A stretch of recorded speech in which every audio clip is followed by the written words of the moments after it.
Great. Hello, everyone, and hello, Dave. Welcome. Morning. Thank you. Good to have you with us. We just thought that we'd have a conversation about Easter and Jesus and his death and resurrection, what we're celebrating at this time of year. And Dave and I, for those of you that don't know, work together. Dave's my boss, so we often have conversations just around when we're working and stuff, especially when we can actually be in the same room together. So we thought that we'd just record something and let you guys in on a bit of a conversation about some thoughts around Easter. Last year we did a video which I'll put in the description below about Jesus and did he exist, and I looked at it from 3 points of view. It was, the first of all, did Jesus actually exist? The second one was, did he die? And the third one was, did he rise again? So we might touch on some of those things, but if you want a really in-depth thing of like the extra biblical evidence for Jesus and things like that, then you can kind of go there. This is going to be a bit more of a chat, I believe.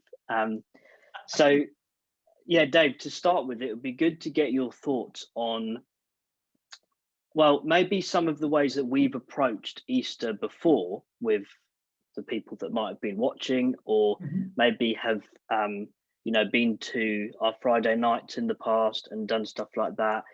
And our Easter murder mystery, for example, maybe to talk a little bit about that. Well, hello, everyone. I cannot believe I'm back. I left United years ago and I thought I'd never see you all again, and here we are. Hopefully some of you would have done the murder mystery before, and the purpose of that kind of evening or event or the activity really is to help people find a new way of looking at something that they feel like they already know.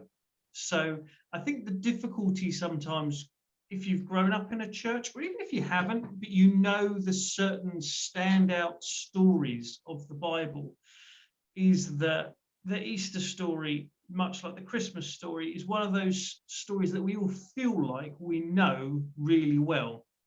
And I think what was in my head when I wrote the murder mystery was, I felt like Easter was one of those stories that we all knew so well we'd never read it. And I wanted an excuse to help people read the Easter story for themselves and to find the truth in it and to find the things in it that you hadn't seen and that don't make it into your picture book when you're a toddler and all those sorts of things. Because I think the story is very full and hugely overwhelming in some senses, and we don't always get that when you just hear a retelling of it. You could say that perhaps normally we hear a somewhat stripped back, mechanistic, this is how everything worked. Jesus was in this place and he was betrayed by this person and arrested at this time and taken to this person, blah, blah, blah. And it all seems a bit cold and story-like, and it doesn't have there's some real chaotic things that happen in the Bible, like the guy in the Garden of Gethsemane running away naked. I mean, who talks about that in the kids' story books? So there's loads of stuff that happens in there, and it would have been an event or series of events charged with full human emotion. And we don't always see that because we don't always look for it, maybe, because we think we know the story really well, and we do know the outline of it very well. But I think there's more there. Yeah, I think that's a really good place to start, because the video that we did last year that I mentioned earlier is very much very factual and very, the historical evidence for Jesus and his life and his death and his resurrection. But I think to focus in on the real human side of it and the real lifeness of it, and also the story side of it, that it's not supposed to just be read in a mechanical way of a series of events only. There's also certain details that are included that are to symbolize things as well, and to make us think about what was going on in so and so's mind when they made these certain decisions. Yeah. I don't know if you wanted I to think jump in. right. So there's nothing wrong with the details. There's nothing wrong with knowing, like you said in your past video, knowing what actually happened. We all have to get a handle on it somewhere. But have you ever had that thing where you watch a movie or you watch a TV series and you absolutely loved it, and then you go, so I have this, right? Cards on the table. The BBC version of The Musketeers, I absolutely loved. It was like, that was brilliant TV for me. The swashbuckling fun and games. It was the little pick-me-up I needed after we'd just finished the wave of Lord of the Rings and all that stuff had all dried up, and there was no sort of really big sword fighty films and things going on. And then Musketeers came along. And it filled that void for me where I wanted a bit of adventure, but nothing too much. A bit of fighting, but nothing gory. A bit of, almost like a whodunit each time. And I really enjoyed that. And do you know what saddens me?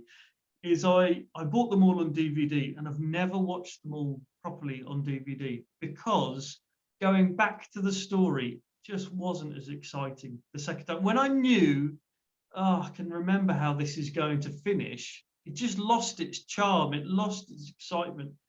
And I think sometimes that's how we approach the Easter story, is we remember the end and we remember the bits and pieces that took place.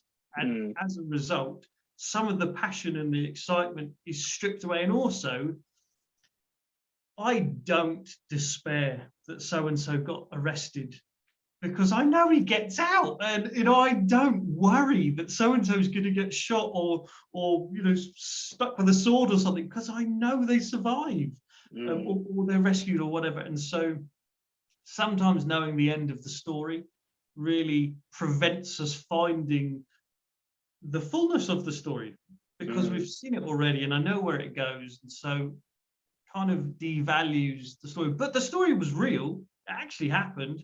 And for the guys that were there, it was terrifying. Like, there's no getting around it. It wasn't fun. So, yeah. But where do we give that space? We don't often give that, a lot of voice in our retelling of the story. That actually, when you look through the scriptures, when you do the murder mystery exercise and you look through, a lot of people are scared a lot of the time. And a lot of people are confused a lot of the time. And a lot of people don't know what's going on. And the Bible even says that despite Jesus explaining beforehand what is going to happen, his disciples don't know because they didn't get it. I was reading that just this morning in Luke 18, that Jesus predicts exactly what will happen. And they don't get it. And then they go to Jerusalem and it all happens. And they don't get it. So we as the reader are kind of spoilt because we get it. We know what's going to happen. But the people going through it couldn't see. They couldn't see what was happening and what was about to happen. Yeah, I think that's a really good point, that it was a very heat of the moment event. And, John's gospel, basically the last half is just telling us about those few days, and really gives a lot of time over to that, and all of the conversation around it from the Last Supper, onwards to the cross and the resurrection, and Peter's restoration at the end. Yeah, well, like all of the Gospels, they're mad. When you think about them as stories of the life of Jesus, they're rubbish. They're not. They are Gospels. They are something else, because each of them dedicates a third to a quarter of the book to just the Passion Week. The whole story of the arrival into Jerusalem, then the trial, death, betrayal, trial, death, resurrection of Jesus. All of them do. And for stories which are retellings of his life, mostly about his death, isn't it? So yeah, they're fascinating accounts, and there's so much information there. I once heard someone say that it's like the writers didn't have time to reflect on what they were writing, so they just wrote it all down. everything that had happened that they could recall. They just wrote it all down, and they didn't sit down and go, well, this bit's important and this bit isn't, and this bit's important. They just put it all in. And yeah, that's how it reads. It reads sometimes as a bit of a frenzied account of what's actually going on. Yeah, it's the same. There's all it's like an eyewitness testimony type thing a lot of the time, that is, like you say, it's a witness statement of good news of what Jesus has done. They're not neat stories. It's not. I'm not setting myself up as a literary critic or a biblical critic or anything, but they're not well written in terms of some of the stories. When Jesus is saying something, it's clearly like the Sermon on the Mount. It's well done. It's well put together. It's been thought through. There's a beginning and a middle and an end, and you can see a journey between it, and it's quite clear. Whereas this is not like that. This is a bit more, whoa, what on earth's going on? Why mention that? Who cares? Well, okay, wow. Like, there's a lot of details in there where you go, all right. Yeah, like the naked guy running past. It's like, I guess it's not the kind of thing you forget, so they just put it in there. Yeah. And maybe some people even think it's a confession from Mark that it was him. Yeah. Yeah, who knows? Maybe you can have fun with that. Go and look it up in the Gospel of Mark. But yeah. And then I guess it would be good to bring in, we were talking before about the resurrection and how people had going, like, kind of continuing in this theme of people didn't really have a reference point for the Messiah, even if some of his disciples did believe in that Jesus was the Messiah. Again, we know the end of the story, and as Christians, we obviously believe that Jesus died and rose again as the Messiah and our Savior and things like that, and as Lord ultimately. But the Jewish disciples of Jesus that he had got together around him, they weren't expecting the fact that the Messiah would be resurrected in the middle of history and then the church would be founded and history would go on. They only had a concept of resurrection at the end of time where all people would be resurrected. Don't know if you wanted to kind of elaborate. Exactly what you were just saying is demonstrated in one of the last stories we get before sort of the traditional Passion Week, which is the resurrection of Lazarus. And the whole thing of, well, Jesus trying to comfort the family, he'll be raised up, don't worry. And they're going, yeah, we know. Everyone's going to be raised up at the end. And exactly the sort of the otherness of Jesus' way of thinking, going, no, he's going to resurrect now. He's getting out of the grave now. And that blowing their minds. And interestingly, that blowing their minds, despite the fact that they'd seen Jesus raise other people from the dead. So they were his close friends, right? So they would have seen that before. So it wasn't something that was out of their frame of reference, as in it wasn't like they'd never seen someone raised from the dead, but it was something that was out of their reference for him, for now, for today. So it wasn't like, obviously his disciples were not going around thinking that this Jesus was a little miracle machine and everyone he touched came back to life again, like, because they didn't expect that. By their own admission, they were weeping for him. And I think that plays out in a lot of different ways. The disciples exhibit quite a lot of confusion throughout the whole of the story, and they can look back on it and understand, but in the moment they can't understand. And we have to thank them for their honesty and their bravery in recording that for us. We wouldn't know that unless they were man enough to tell us. I had no idea what was going on. Yeah. Maybe I ran away naked in the night, or whatever it happens to be. Like, I did not know what was happening. I was scared. I deserted Jesus, or we deserted Jesus at his, time of need, or we fell asleep. Who are the people telling us that they were useless and couldn't stay up and pray with him? It's the very people writing the Gospels. It's a confession in some sense. Yeah, I think for me, that's always been one of the strongest pieces of evidence that the Gospels are telling the truth, that they don't, if you look at other documents that in the past, someone, I've forgotten who now, but did a really interesting study on this, that if someone is clearly making stuff up and is later been proven to make stuff up, it somehow makes them look very good for some reason. Whereas the Gospels, obviously, that doesn't happen. And they're consistent in that, right? Because the Yeah. Gospels consistently don't make the disciples look good. Yeah. Consistently throughout the Gospels, they're being told off, they're being corrected, they're quarreling amongst one another, and Jesus is always framed as being someone who's correcting them and nicely giving them a clip round the ear sort of thing. And they're honest. They tell us. They didn't need to tell us. Maybe they could have got away with it, but they do. And that lends credibility to it for me. The fact that they're honest enough to own up and go, I didn't get it. I didn't spot it. I didn't see it coming. Because it would, for me, it would smack more of a cover up if they had known all along. And everything happened exactly how I thought it would. All right, really, did it? Actually, it's more believable for me. And look at Thomas afterwards. He really doesn't believe. And also, again, we gloss over Thomas and we say, oh, Thomas just needed to have it proven to him, to put his hands, his fingers in the nail holes in the hands of the side. But read it again. The passage says that Thomas doubted for a week. It wasn't just a day. It wasn't an instant. It was a week.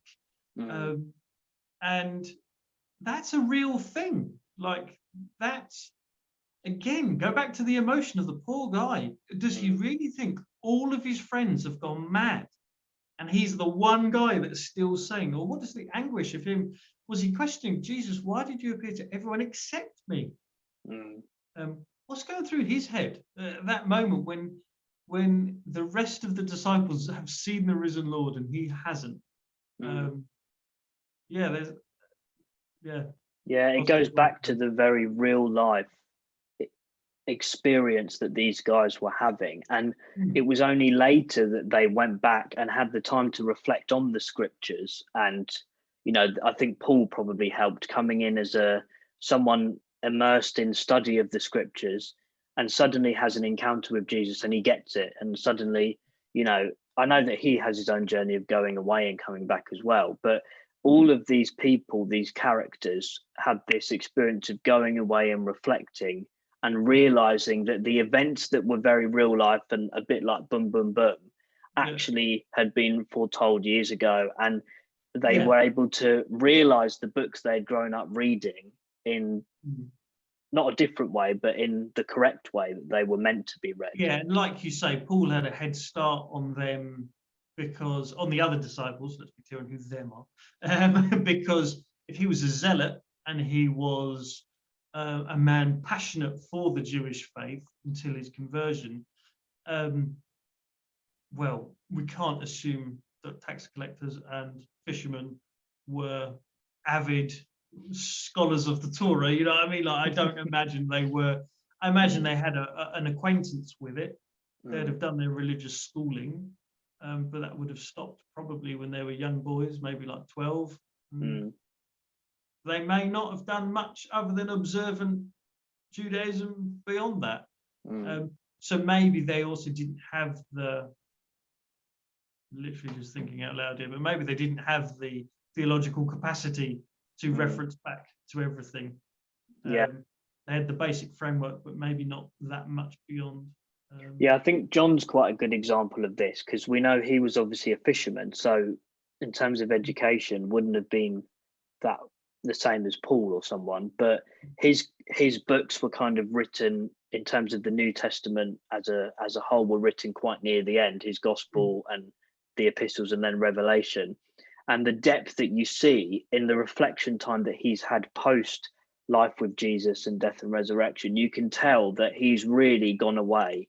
And the Old Testament images in Revelation alone are just all over the place, harking back to all of these different imageries. So he's clearly gone away, and it shows that he did do his homework and So and with that you get the opposite with Mark being the first gospel and the least reflecting. And the very abrupt ending to the gospel, where even with the short ending of Mark, it ends with the ladies being terrified. Yeah. And, you know, well, the longer ending's great, but it's, you know, what is it, a couple of paragraphs. It's not like it's not like it adds any of that reflection that you say rightly John gives us. So yeah, there's a lot in there, and that's from the disciples' perspective. You also have, you know, Pilate's perspective, and the priests, the high priest in particular, his perspective. They're all real people with real emotion, with real concerns, and their lives and their circumstances are playing into how they behave and how they perceive all the things going on at the time as well. So yeah, I always find Nicodemus a fascinating character in John's gospel, because, you know, he comes to Jesus at night and there's that famous, you know, interaction, but then he actually turns up to help bury Jesus's body at the end. So with people, yeah, and it's just fascinating to see his journey as a very micro example of, I'm sure this was going on for other, you know, Roman centurions, people of the Jewish, you know, hierarchy, probably merchants, and we see that played out a bit more in the book of Acts with Cornelius, you know, being one of the first Gentiles to be baptized and all the rest of it. Well, Nicodemus is a good example, because so John as a book plays with the theme of light and dark all the way through, and it starts with that magnificent passage about light and dark, and Jesus being the light that's come into the darkness, and the darkness hasn't overwhelmed it or comprehended it, depending on your translation. And then Nicodemus comes to Jesus at night. Nicodemus also, very importantly, comes to Jesus in the dark. He doesn't understand. And then Jesus offers him illumination, and Nicodemus is a Jewish council member, something like that, isn't he? And so he has a reputation, he has stuff to lose, but then is influential in the retrieval of the body to bury him. So he's come out publicly at the wrong time, almost. So he waited and waited and waited, and you could say maybe you should have come out earlier, but actually he's come out at a time which is very personally expensive to him, because reputationally you've just asked for the body of someone who's died the death of a slave, you know, beside two thieves. Like, it's not important. We've just had a ceremonial killing for him, and you want this? Quite a turnaround for someone who came to Jesus in the dark, literally and metaphorically. He went at night, probably because he didn't want to be seen. And now he's being seen, but in the most harsh of daylights. Like aligning himself with Jesus at the most costly time. So in terms of trying to give this conversation an application for those that might be hopefully have watched this far, well done. Well done. I think to kind of help, you know, frame it, we've been having a conversation about looking really into what were these people thinking at the time of the event in a very real life way, and not just reading the story in a mechanical way. But I would encourage anyone watching, go back and read the gospel accounts this Easter and try and read between the lines in a creative way. Obviously, don't go off and make up, you know, Da Vinci Code theories with that. But I think it's a really helpful exercise to think, what was Nicodemus thinking? What was Pontius Pilate thinking? What was Simon Peter thinking? So to kind of help that bring that back to land, what would kind of your advice be to people that maybe, you know, we've gone, Easter kind of marks a year since going into lockdown in you know, roughly speaking, a year ago. And I think some of us last year were looking to Easter to be the time where we might be out of lockdown, which looking back, we were like, well, that was crazy to think that. But we've had this time where you know, people look back on this time in history, they'll think, say we do in June go out of lockdown, they'll think, oh, you know, it was only a year or so, it wasn't that long. Yeah. If you're reading it in 2080, you know, it won't seem that long. But for us that have lived through it, it's been real, it's been difficult for a lot of people. So Felt like an yeah, eternity. exactly, yeah. What do you think we can learn off the back of this conversation and framing it particularly for the Easter that we are experiencing this year? Well, I think you've summed it up pretty well with that actual the analogy to lockdown. We know the reality that when you look back on COVID in the history books, hopefully we can look back on COVID in the history books, but when you can, you will gloss over it and you will say, like we do, let's say, with other big catastrophes in history, things like the world wars, when we go, oh, that must have been terrible, but you know, I'm not really going to spend too much time thinking about it, because it's like the thought of having to put myself in the headspace of a young guy stuck in a trench with absolutely no idea of how long he's going to be there or whether he'll die there must have been awful. But that which we are encouraged to do in history is exactly what we should be doing when we read the Bible too, especially the Gospels, because that's how they are written as accounts. So they're not neat stories in the same way that we can see in other parts of the Bible. And so, yeah, what I like doing personally is I like trying to follow a particular person through the story. So like you've said, pick out a character. Maybe it's Caiaphas the high priest, or maybe it's Pilate, or maybe it's Thomas, maybe it's Jesus, maybe it's Peter, maybe it's Mary Magdalene.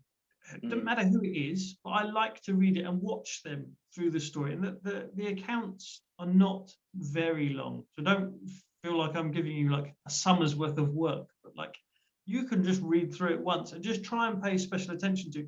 I haven't got it with me now, but I have a Bible at home where I've actually underlined each character in a different color. So like all of the interactions with the high priest are yellow and all the interactions with Peter are blue. And like I've done it to try and help me see that person navigate their way through the story. And what were they thinking? What were they feeling? What was it like for them? And it just helped me get it helped boost my confidence in the story actually, and my faith in the truth of it. As you get to see more people's insight into how was Pilate feeling, or like we touched on earlier, like who wants the body in a tomb and who actually wants the body out of the tomb, and like who has something to gain from these different things. It really helped me be more confident in reading it all, because I'd read it from different perspectives and then read all the different gospels on it. So yeah, you just have a much better handle on what's going on. Sometimes you can shy away from subjects and topics and things just because you actually haven't given it enough time, and you're scared of it because you haven't looked at it enough. If you looked at it more, you'd go, actually, there's so much here, and there's so much more for me to get from this. Yeah, great. Well, I think that's a great place for us to finish. And yeah, thank you, Dave, for joining us. And thank you very much for having me. This has been great to have this conversation. We'll have to do it again, I think, at some point. Yeah, if you guys have any questions for Dave or for anything that we've spoken about, then you can get in contact with us, youth@kingdomfaith.com, or you can leave a comment under this video if you want to as well. And we will see you guys soon, and happy Easter. Happy Easter.